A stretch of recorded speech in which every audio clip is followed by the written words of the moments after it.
Akabaye Fremin galata ken hima jalala ken durbe Maqaa Abbaa kan Ilmaa kan Hafuura Qulqulluu Waaqa tokkoon ni amannaa. Amiin. Kabajamootaa fi jaalatamootaa maatiiwwan Waaqayyoon kan jaalattan Waaqayyoo isiniin kan jaalatu hordoftoonni chaanaalii keenyaa Doogimaa Tuubii akkam jirtu, akkam yoo nageessanii, akkamiin turtanii? Guyyaa har'aatiin kan nu ga'e Waaqni keenya galanni ulfina teessoo isaa Aariyaam irratti isaatiif haa ta'u jecha akka fedhaa fi jaalala Waaqayyootti guyyaa har'aa kana jalqaba barnoota yookiin immoo mata-duree barnoota keenyaa kan ta'u Wangeela Qulqullicha Maatiyoos boqonnaa 12 lakkoofsa 41 gubbaa irratti akkas jedha.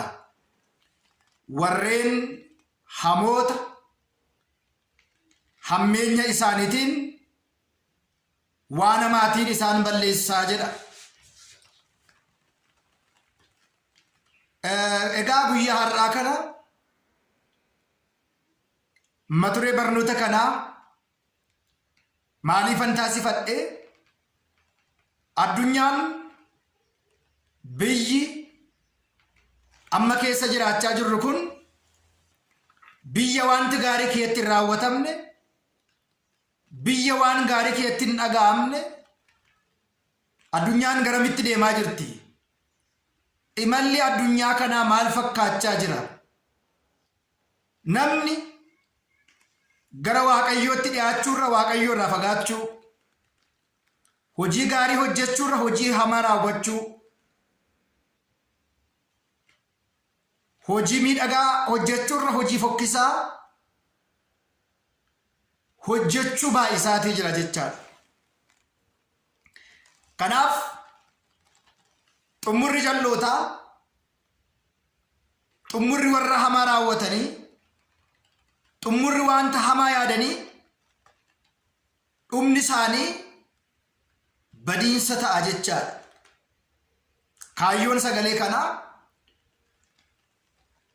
hammeenya raawwachuurraa of deebisnee waan gaarii hojjennee jireenya bara baraa akka argannuuf gara laphee keenyaatti deebinee Waaqayyoon dhiifama akka nu godhuudhaaf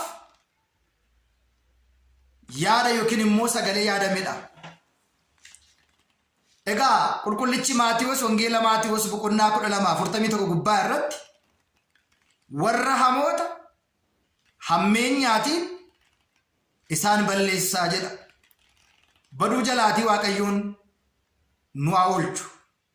Hordoftoonni chaanaalii keenyaa Doogimaa Tuubii chaanaalii kana sabiskiraayibii, laayikii, sheerii taasisuudhaan akka dhaggeeffattan isin affeeraa.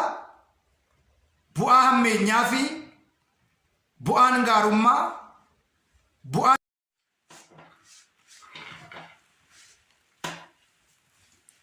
egaa akkuma beekamu namni gaarummaarraa hammeenyummaa filachaadha kan inni jiru.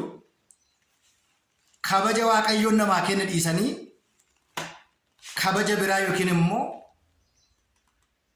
Waaqayyoon firoomfachuu dhiisanii seexana firoomfachuu fi hojii seexanaa hojjechuu. Amma bara kana keessa dogongoraa kan jiran, karaa gadhiisaa kan jiran, tajaajiltoota warra tajaajilamu qofaatoo hin ta'in tajaajiltoonni illee